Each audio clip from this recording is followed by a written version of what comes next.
আসিদকু ইউনজি ওয়াল কিযবু ইউহলিক। সত্য মানুষকে কল্যাণের দিকে নিয়ে যায়, আর মিথ্যা মানুষকে সোজা জাহান্নামে নিয়ে চলে যায়। যখন সকাল হয়, সকালবেলা আমার আপনার দেহের সমস্ত অঙ্গ প্রত্যঙ্গগুলো, হাত পা চোখ কান সব অঙ্গ প্রত্যঙ্গগুলো জবানের কাছে এসে বলে, জবান আমাদের ব্যাপারে তুমি আল্লাহ তাআলাকে ভয় করো, আমরা সবাই তোমার সাথে সম্পৃক্ত। যদি তুমি ঠিক থাকো, তুমি সত্য বলো, তাহলে আমরাও ঠিক থাকবো, আর তুমি ব্যাঠিক হয়ে গেলে আমরাও ব্যাঠিক হতে বাধ্য হয়ে যাব।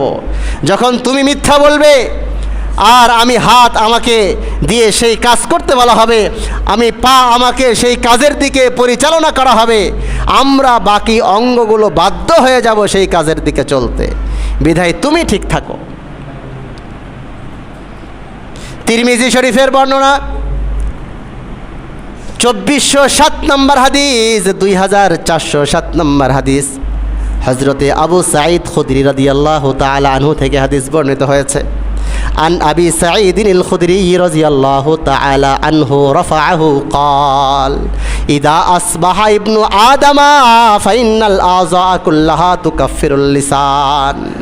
সকালবেলা সমস্ত অঙ্গ প্রত্যঙ্গগুলো জবানকে ডাক দিয়ে বলে, জবান ফাতাকুল ইত্তাকিল্লাহা ফিনা।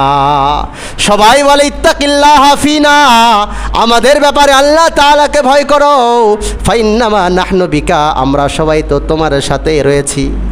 ফাইন ইস্তাকামতা ইস্তাকামনা, যদি তুমি সঠিক থাকো আমরাও সঠিক থাকতে পারবো।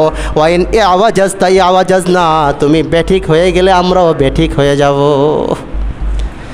প্রিয় ভাইরা আমার, জবান এত দামি এক অঙ্গ আমার আপনার দেহের, এজন্য জবানকে সংরক্ষণ করা জরুরি। আর জবানের সংরক্ষণের সাথেই, জবানকে নিরাপদ রাখার সাথেই, জবানকে হেফাজত রাখার সাথেই আল্লাহ পাক রব্বুল আলামিন তার জান্নাতের ওয়াদা করেছেন। জবান সংরক্ষণ করো, সোজা আল্লাহর জান্নাতে চলে যাও। তিরমিজি শরীফের 2409 নম্বর হাদিস, 2409 নম্বর হাদিস হযরতে আবু হুরায়রা রাদিয়াল্লাহু তাআলা আনহু বলেন, রাসূলুল্লাহ সাল্লাল্লাহু আলাইহি ওয়াসাল্লাম বলেছেন, আল্লাহ পাক রব্বুল আলামিন যে ব্যক্তির জবান আর লজ্জাস্থানকে হেফাজত করলেন, সংরক্ষণ করলেন অন্যায় থেকে, খারাপি থেকে, দাখালাল জান্নাহ, সে আল্লাহর জান্নাতে চলে যাবে। আন নবী হুরায়রা রাদিয়াল্লাহু তাআলা আনহু قال قال رسول الله صلى الله عليه وسلم من وقاه الله شر ما بين لحييه وشر ما بين رجليه دخل الجنة। হযরত আবু হুরায়রা বলেন, যদি আল্লাহ পাক রব্বুল আলামিন দয়া করে মায়া করে কারো জবান এবং লজ্জাস্থান এই দুই অঙ্গকে নিরাপদ রাখেন, এই দুই অঙ্গ যদি কারো নিরাপদ থেকে যায় শাররুন, খারাপি থেকে, অন্যায় থেকে, দাখালাল জান্নাহ, লোকটা আল্লাহর জান্নাতে চলে যাবে। প্রিয় ভাই আমার, এই জন্যই তো বারবার জবানের কথা আসছে। জবান দিয়ে অনেক অনেক অনেক বেশি গুনাহ আমরা করি।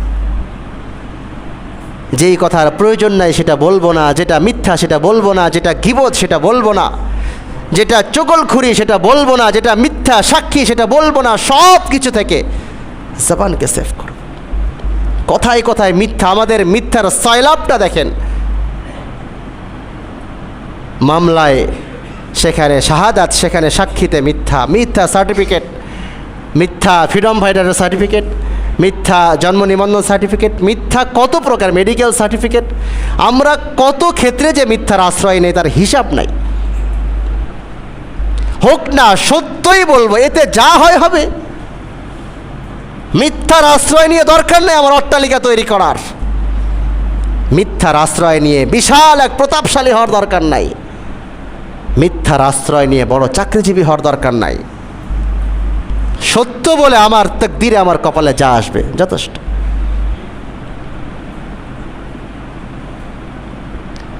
প্রিয় ভাইরা আমার, রাসূলুল্লাহ সাল্লাল্লাহু আলাইহি ওয়াসাল্লাম, জবান এতটাই খতরনাক এক অঙ্গ, এত ভয়ানক ভয়ঙ্কর এক অঙ্গ যা রাসূল হাত দিয়ে দেখিয়ে বলেছেন। হযরতে সুফিয়ান ইবনে আব্দুল্লাহ রাদিয়াল্লাহু তাআলা আনহু নবীজিকে জিজ্ঞাসা করেছেন, রাসূল আপনি এমন কোনো আমলের কথা আমাকে বলে দেন যেই আমলের উপর আমি ইস্তেকামাত থাকতে পারি। রাসূল বলেছেন, আল্লাহ তাআলাকে এক মনে করো, আল্লাহ তাআলাকে মালিক মনে করো এবং এর উপর ইস্তেকামাত থাকো। হযরতে সুফিয়ান ইবনে আব্দুল্লাহ আবার জিজ্ঞাসা করেছেন, রাসূল আপনি আমার ব্যাপারে সবচাইতে ভয়ঙ্কর, সবচাইতে আক্রমণাত্মক, সবচাইতে ক্ষতিকর কোন অঙ্গ মনে করেন? রাসূল তার হাত মোবারক দিয়ে জিহ্বা বের করে জিহ্বা দেখায় বলেছেন, এই অঙ্গটা তোমার জন্য সবচাইতে বড় ক্ষতিকর। তিরমিজির বর্ণনা 2410 নম্বর হাদিস, 2410 নম্বর হাদিস। عن سفيان بن عبد الله الثقفي رضي الله تعالى عنه قال قلت يا رسول الله حدثني بأمر حدثني بأمر নবীজি এমন কোন বিষয় আমাকে বলে দেন, আতাসিমু যেই বিষয়টা আমি মজবুত করে ধরে রাখতে পারবো। ক্বালা নবীজি বলেছেন, কুল রব্বি আল্লাহ সুম্মা ইসতাকিম, আল্লাহকে আল্লাহ বলে মেনে নাও, আল্লাহকে রব বলে মেনে নাও এবং এই কথার উপর অটল থাকো। কুল রব্বি আল্লাহ, এ কথা বলো, আমার রব আল্লাহ। আমাদের রব কে? আরো জোরে বলেন, আমাদের রব কে? আমাদের মালিক কে? আমাদের সৃষ্টিকর্তা কে? সমস্ত ক্ষমতার মালিক কে? সমস্ত ক্ষমতার মালিক রাসূল বললেন, এ কথা বলো, রব্বি আল্লাহ, আমার রব আল্লাহ, সুম্মা ইসতাকিম, এ কথার উপর ইস্তেকামাত থাকো। কুলতু ইয়া রাসূলাল্লাহ মা আখওয়াফু মা তাখাফু আলাইয়া, নবীজি আপনি আমার জন্য কোন অঙ্গটাকে বেশি ভয়ানক মনে করেন? ফাআখাযা বিলিসানি নাফসিহি, রাসূল নিজেই বিলিসানি নাফসি, হাত মোবারক দিয়ে জিহ্বাটা বের করেছেন। ক্বালা, এরপর রাসূল বলেন, হাযা, আমি তোমার এই অঙ্গ অর্থাৎ এই জিহ্বাটাকে সবচেয়ে বড় ভয়ানক মনে করি। জিহ্বা সংযত করা যায়, জিহ্বা সংযত করা যায়, সর্বক্ষেত্রে চিন্তা করা, যেটা সত্য সেটাই বলবে, এতে যা হওয়ার হয়ে যাক।